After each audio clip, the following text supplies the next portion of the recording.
Hello all. एक ऐसा topic फिर से आया जिस पे मैं वीडियो बनाने से अपने आप को रोक नहीं पाया। पूरा दिन एक र्यूमर भरा था कि अरे ये तो बहुत बड़ा अपडेट हो गया। 50 लाख से ऊपर जिसकी मंथली टैक्सेबल टर्नओवर है उसके लिए बहुत बड़ा चेंज आया है। लेकिन जब मैंने अमेंडमेंट्स को पढ़ा तो मुझे लगा नहीं, इसमें कहीं ना कहीं एक्सेप्शन के साथ बात आई है, तो मैं उन्हीं एक्सेप्शंस को कवर करने वाला हूँ। और हर बार की तरह मैं सीधा एक्ट में जाके नोटिफिकेशन और रूल्स सब इकट्ठा करके मैं आप लोगों को एक एक बात को समझाने वाला हूँ, जो कि सुबह से स्लाइड चल रही है कि ये चेंज हो गया, ये चेंज हो गया, ये चेंज हो गया। लेकिन अंदर की बातें क्या है वो मैं आपको बताऊंगा एक एक करके। तो बने रहिए इस वीडियो के साथ। और काफ़ी डीप रिसर्च मैंने की है अभी एक एक दो घंटे में सबके साथ मैंने डिस्कशन किया। उसके बाद इस वीडियो को मैं रिकॉर्ड कर रहा हूँ, वेबिनार रिकॉर्ड कर रहा हूँ, जो कि है regarding CGST 14th amendment rule 2/2020। बहुत ही बड़े चेंजेस हो गए हैं। अब मुझे ये चेंजेस देखने के बाद लग रहा है कि जीएसटी इनकम टैक्स आपस में सही में सिंक्रोनाइज हो गए हैं। मैंने स्टार्टिंग में भी कहा था 26 ईयर्स जो है उसमें 3B का टर्नओवर दिख रहा है। एक चीज उसमें बता देता हूँ, अगर किसी का जीएसटी कैंसिल हो गया है तो उसका वहाँ पे जीएसटी टर्नओवर नहीं आ रहा है। ये एक लूप होल है आप लोगों के लिए। तो बाकी बातें बाद अगली वीडियो में करेंगे। मेन बात करते हैं इस वीडियो में जो रिसेंटली 10 बड़े बड़े अमेंडमेंट्स आए हैं जीएसटी में, उसी के रिगार्डिंग ये वीडियो है, जो कि एप्लीकेबल होंगे 1 जनवरी 2021 से। यानी कि 1 जनवरी से काफ़ी कुछ जीएसटी बदलने जा रहा है। हम लोग परेशान थे अपना इधर इनकम टैक्स के टैक्स ऑडिट में, जीएसटी के ऑडिट में, और इधर यहाँ पे ये सब चीज़ें मोदी जी ने कवर कर ली, फाइनेंस मिनिस्टर ने कवर कर ली, सीबीडीटी ने कवर कर ली। तो आइए स्टार्ट करते हैं। अगर आपने अभी तक मेरा चैनल सब्सक्राइब नहीं किया है तो प्लीज़ सब्सक्राइब करिए। अगर सब्सक्राइब कर चुके हैं और आपको ये इन्फॉर्मेशन काम की लग रही है तो और लोगों तक प्रमोट करिए और लोगों तक पहुंचाइए, ताकि उनको वहाँ पे उस चीज़ की ज़रूरत अगर है, वो लोग भी इसी चीज़ से परेशान है या उनको समझ नहीं आ रहा है, तो वो लोग को भी समझ में आ सके। अगर आपको मुझसे कुछ पूछना है तो डिस्क्रिप्शन बॉक्स में मेरा व्हाट्सएप नंबर है, आप उससे पूछ सकते हैं और मेरे थ्रू जुड़ सकते हैं। आइए स्टार्ट करते हैं इस स्लाइड को, जो कि है इनका सीबीडीटी की नोटिफिकेशन नंबर 94/2020।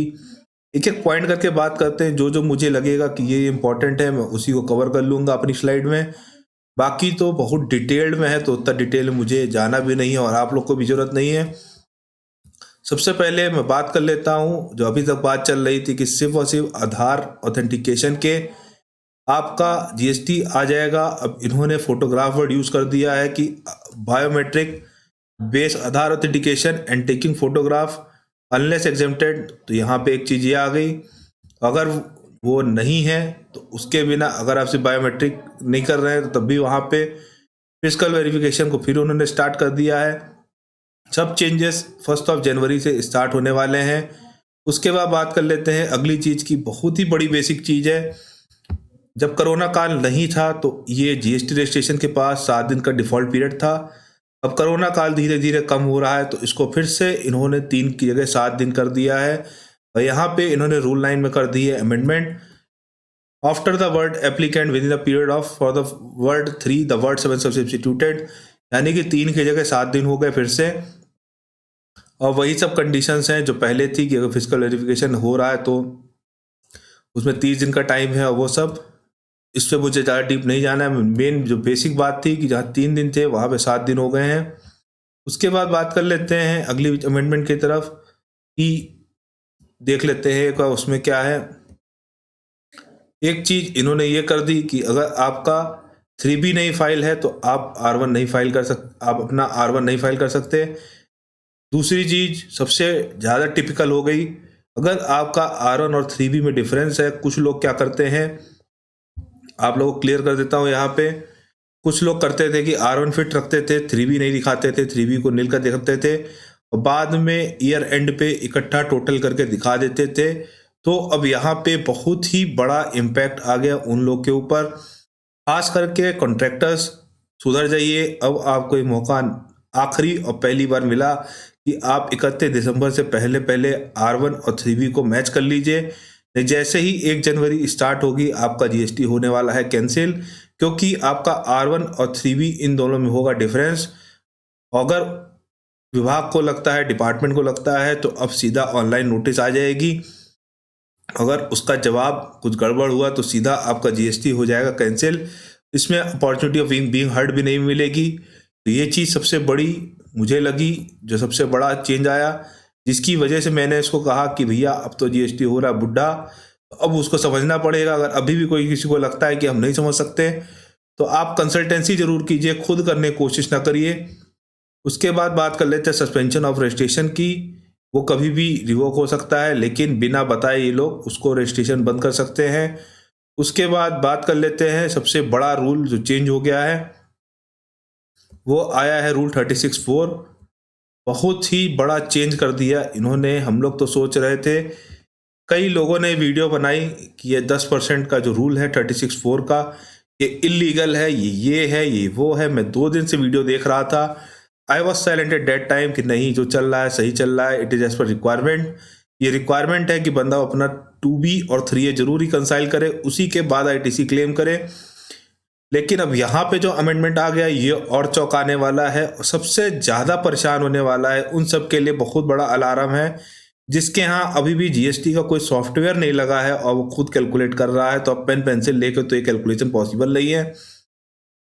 क्या है वो कैलकुलेशन, मैं आपको बता देता हूँ, लेकिन आप इतना दिमाग में रखिए, कैलकुलेशन आप लोग के जानने के बाद भी आप बिना सॉफ्टवेयर के अब काम नहीं कर पाएंगे।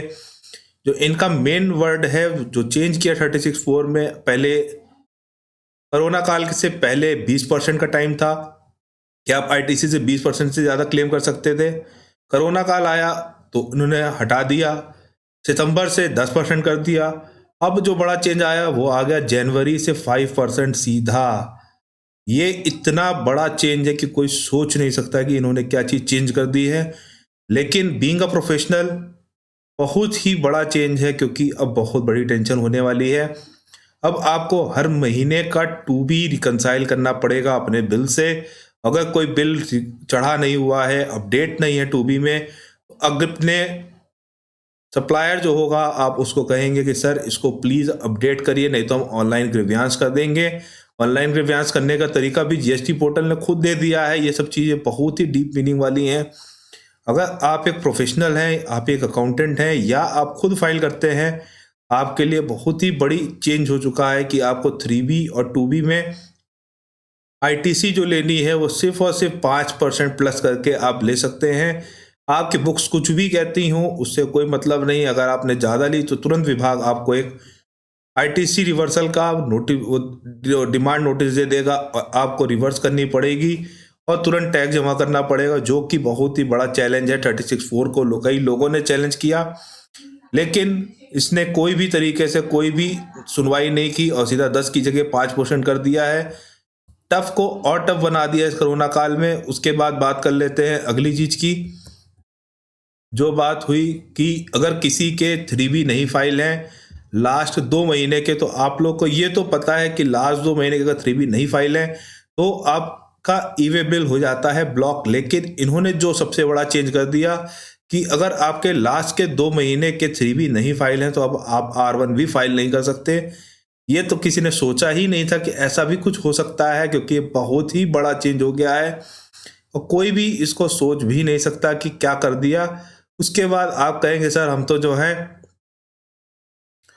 हम तो क्वार्टरली वाले हैं, उन्हें जा रहे हैं 1 तारीख से 1 जनवरी से जो क्वार्टरली स्कीम आई है उसमें R1 कैसे कोई घुमा सकता है या कह देगा कि हम भरने नहीं देंगे।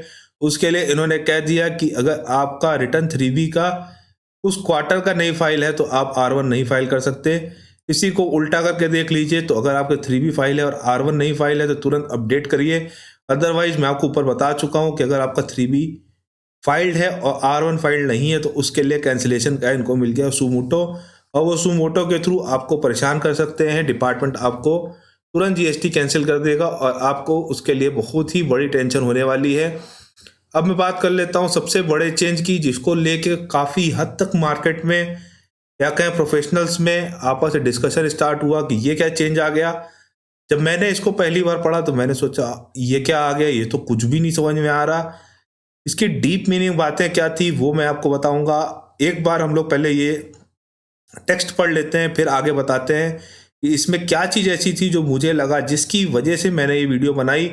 सबसे लास्ट में सबसे बड़ा खुलासा करने जा रहा हूँ इसका। तो जो लास्ट पॉइंट आया 9th पॉइंट, इसमें इन्होंने कहा 86B में रिस्ट्रिक्शन लगा दिया है इलेक्ट्रॉनिक कैश लेजर के रिगार्डिंग कि अगर आपका turnover 50 lakh per month basis पे है, यानी कि ये बड़े लोगों के लिए है, बड़े टर्नओवर वालों के लिए है। फिर से लिमिट रिवाइज करता हूँ, अगर आपकी लिमिट 50 लाख पर मंथ की है, टर्नओवर टैक्सेबल टर्नओवर की बात हो रही है, एग्जेम्प्टेड वाले पहले बाहर हो गए, ध्यान रखिए एग्जेम्प्टेड की मैं बात नहीं कर रहा। अगर टैक्सेबल की बात हो रही है, अगर टैक्सेबल टर्नओवर जो है वो 50 लाख से ज़्यादा है तो आपको 99% ही आईटीसी मिलेगी, 1% आईटीसी आपको नहीं मिलेगी। ये चीज़ समझने वाली है, मैं फिर से बता देता हूँ। पहला चेक आपका जो टैक्सेबल टर्नओवर है वो for a month 50 lakh plus है, ठीक है, आप इसके अंदर आते हैं रिस्ट्रिक्शन में। सेकंड पॉइंट, आपका टर्नओवर है और उसमें आप आईटीसी जो है पूरी आईटीसी के थ्रू अभी तक टैक्स जमा कर रहे थे, आपको कोई टैक्स नहीं आ रहा था, आप आईटीसी को सेट ऑफ कर ले जा रहे थे, तो आपको लग रहा था बहुत बढ़िया हुआ, टैक्स नहीं जमा करना पड़ा। उसके लिए लग गई रिस्ट्रिक्शन। और रिस्ट्रिक्शन क्या कि 99% आप आईटीसी क्लेम कर सकते हैं, 1% आपको कैश से पेमेंट करना पड़ेगा। लेकिन अब इसमें आया सबसे बड़ा ट्विस्ट, तभी मैंने यहाँ पे स्लाइड को रोक दिया और तभी यही मेन रीजन है जो मैं कभी भी इस तरीके की चीज़ों को अपनी स्लाइड से नहीं बोल पाता, क्योंकि वहाँ पे मैं इससे अच्छी प्रेजेंटेशन नहीं दे सकता जो गवर्नमेंट देती है। अब मैं बात कर लेता हूँ मैं क्यों इतनी देर से इस वीडियो के बारे में मैंने बनाने की कोशिश की, बनाने की ज़रूरत समझी, कोशिश की और आप लोग तक पहुँचाने की कोशिश किया। अगर अब आपको ये पॉइंट पढ़ने के बाद लगे कि नहीं इसने बहुत डीप मीनिंग बातें कर दी, तो प्लीज़ चैनल सब्सक्राइब करिएगा और लोगों तक प्रमोट करिए, क्योंकि ये पार्ट अभी तक किसी ने कवर नहीं किया है। अब बात कर लेते हैं कि इस रिस्ट्रिक्शन को कहाँ नहीं लगेगा। जो मैंने बात स्टार्ट की, जो ये 86B का रिस्ट्रिक्शन था, इस पे मैं बात की कि ये शुरू हो गया है 1 जनवरी 2021 से। अब यहाँ बात कर लेते हैं कि रिस्ट्रिक्शन किसके ऊपर नहीं लगेगा। सबसे पहला पार्ट जो मैंने सबसे पहले स्टार्टिंग में कहा, इनकम टैक्स और जीएसटी की हो गई है दोस्ती, और ये दोस्ती कहाँ तक जाएगी कोई नहीं जानता। बहुत ज़्यादा रिकन्सिलेशन करने की जरूरत पड़ चुकी है। तो अब जो पहला पॉइंट आया उसी के रिगार्डिंग है। आपका बिजनेस एक प्रोप्राइटर है, आप एक एचयूएफ है या कंपनी है या मैनेजिंग कमेटी एसोसिएशन के हैं, बोर्ड ऑफ ट्रस्टी यानी कोई ट्रस्ट बना रखी है, तो इन सब का बिजनेस यानी कि लगभग सारे बिजनेस कवर कर लिए इन्होंने। Has paid more than 1 lakh rupees as income tax under income tax act in each of the last 2 financial year for which the time limit to file return has been expired। ये क्या बोल दिया, income tax return कहाँ बीच में आ गया। हम तो GST पढ़ रहे थे, जीएसटी में बता रहा था, वेबिनार जीएसटी का रिकॉर्ड हो रहा है, इनकम टैक्स का तो हो ही नहीं रहा। तभी मैंने कहा कि ये बहुत ही बड़ा लिंक मार दिया है। अब मैं बताता हूँ इसका एग्जैक्ट मीनिंग क्या हुआ। जो ये 1% वाली बात स्टार्ट हुई, ये यहीं पे आगे ख़त्म हो जाती है। जिनके लिए, अगर आप एक प्रोप्राइटर हैं, कर्ता हैं, मैनेजिंग डायरेक्टर हैं या पार्टनर हैं या होल टाइम डायरेक्टर हैं या मेंबर हैं किसी मैनेजिंग कमेटी के जो कि एसोसिएशन है या बोर्ड ऑफ ट्रस्टी के मेंबर हैं, उसके लिए इन्होंने कह दिया अगर आपने लास्ट 2 सालों का आईटीआर फाइल किया है और उसमें 1 लाख रुपए से ज़्यादा इनकम टैक्स जमा किया है, तो आपको जो है ये रिस्ट्रिक्शन अप्लाई नहीं होगा। जितने बड़े क्लाइंट यहाँ पे आ रहे थे, अगर आपने 1 लाख रुपए से ज़्यादा 2 साल में टैक्स जमा किया है तो आपके ऊपर ये लॉ अप्लाई ही नहीं होगा, ये रिस्ट्रिक्शन अप्लाई नहीं होगा। जो कि रूल 86B आया वो यहीं से नलिफाई हो जाता है। उसके बाद बात कर लेते हैं कुछ और पॉइंट्स इन्होंने डिस्कस किए कि अगर आपने 1 लाख से ऊपर का कोई रिफंड क्लेम किया है, यानी कि आपको कैश लेजर आपको बहुत ज़्यादा एक्सेस है, आपको तब भी ये रिस्ट्रिक्शन नहीं लगेगा। उसके बाद जो इन्होंने वर्ड यूज़ किया है 54 सबसेक्शन 3 क्लॉज 1, 54 सबसेक्शन 3 क्लॉज 2, ये दोनों रिफंड के सेक्शंस हैं। अगर आपने 1 लाख से ऊपर का रिफंड ले लिया तो आपको 1% जरूरत ही नहीं है। और जो डी पार्ट है वो तो बहुत ही सिंपल है, उसमें तो कुछ नहीं है कि आपने 1% से ज़्यादा कैश लायबिलिटी को जमा किया है तो आपको आईटीसी से कोई मतलब ही नहीं है। आपके पास आईटीसी नहीं थी तभी तो आपने इसको यूज़ करने की कोशिश की, और उसके बाद गवर्नमेंट बॉडीज़ को इन्होंने अलग कर दिया। गवर्नमेंट बॉडी कवर नहीं है इसमें, government department, PSUs, local authority, statutory body, ये सब कवर नहीं है। एक लास्ट पॉइंट जो कि छोटा सा अमेंडमेंट है लेकिन बहुत काम का है, नॉलेज में होना चाहिए, जो इन्होंने कवर किया वो बहुत ही छोटी बात है लेकिन बहुत ही मोटी बात है। रिगार्डिंग ई वे बिल, अभी तक क्या होता था, 100 किलोमीटर तक आपको एक दिन का टाइम दिया जाता था। अगर वो 100 किलोमीटर से ज़्यादा है तो आपको 2 दिन का टाइम दिया जाता था इसको कवर करने के लिए। अब इन्होंने इसको चेंज कर दिया है और इन्होंने कह दिया कि अब 200 किलोमीटर एक दिन में आपको ई वे बिल का टाइम मिलेगा। यानी कि अब जो है गाड़ियाँ 200 किलोमीटर के हिसाब से सेम डे में पहुंचानी है। जो लोग रात में निकाल के अगले दिन पहुंचाते थे वो लोग अलर्ट हो जाएं कि कुछ गड़बड़ी हो रही है। 1 जनवरी से बहुत ही बड़ा चेंज आ गया है। मैंने साथ में प्रैक्टिकल प्रॉब्लम्स को भी डिस्कस करने की कोशिश की है इस अमेंडमेंट में, तो इसीलिए मैंने यहाँ पे इन लोगों को बताया, उन लोगों को सतर्क किया है, अलर्ट किया है। जो रात में ई वे बिल निकाल के अगले दिन भेजते हैं, आपके पास सर 24 घंटे का टाइम ही है, सेम डे पहुंचाना है, अदरवाइज बहुत ही बड़ी प्रॉब्लम होने वाली है। उसके बाद जो लास्ट चीज आई रजिस्ट्रेशन के रिगार्डिंग है, सस्पेंडेड के लिए for the word 2 month the word 2 tax period shall be substituted. बहुत ही नॉर्मल चीज है, क्वार्टरली हो गया तो मंथ की जगह last 2 tax period word use कर लिया। तो ये था ऐसा अमेंडमेंट जो कि कई लोगों को हिला के रख देगा और कई लोगों को समझ ही नहीं आया है। सच्चाई तो ये है, जो इसका मेन प्रोविजन था वो मैंने आपको बताया, रूल 86B के बारे में। इसका जो रिस्ट्रिक्शन में जो इन्होंने एक्सेप्शन दे दिया है, ये बहुत ही बड़ा चेंज है जो कि कई लोगों को समझ नहीं आया है। इसीलिए मैंने क्लियर वीडियो बनाई है कि अगर आप एक प्रोप्राइटर हैं और इनकम टैक्स पे ही हैं और आप 1 लाख से ऊपर का टैक्स जमा करते हैं, आपके ऊपर ये शिक्षा लगता ही नहीं है, तो मेरे हिसाब से जितनी बड़ी फर्में हैं वो सबके सब साइड हो गई, लेकिन जितनी मीडियम फर्में हैं वो परेशान होने वाली हैं इस लॉ से, और जरूर चेक करेंगी कि हमने लास्ट इनकम टैक्स कितना जमा किया है और कितना हमें करना चाहिए था। ये था छोटा सा अपडेट जो मुझे लगा आप लोग तक पहुंचाना बहुत ज़्यादा ज़रूरी है। इसी तरीके की अपडेट्स के लिए स्टे ट्यून्ड, इसी तरह हमारे साथ जुड़े रहिए। अगर आपको जीएसटी से रिगार्डिंग, इनकम टैक्स से रिगार्डिंग, आईटीआर से रिगार्डिंग कोई भी तरीके का कोई भी क्वेश्चन हो, कुछ भी हो, नीचे व्हाट्सएप नंबर फ्लैश है, व्हाट्सएप नंबर से पूछ सकते हैं, डिस्क्रिप्शन बॉक्स में व्हाट्सएप नंबर मिल जाएगा। यहीं पे वीडियो को समाप्त करता हूँ और आगे इसी तरह के अपडेट्स आप लोग पहुँचाता रहूँगा, रिस्पॉन्सिबिलिटी है। Till then Tata.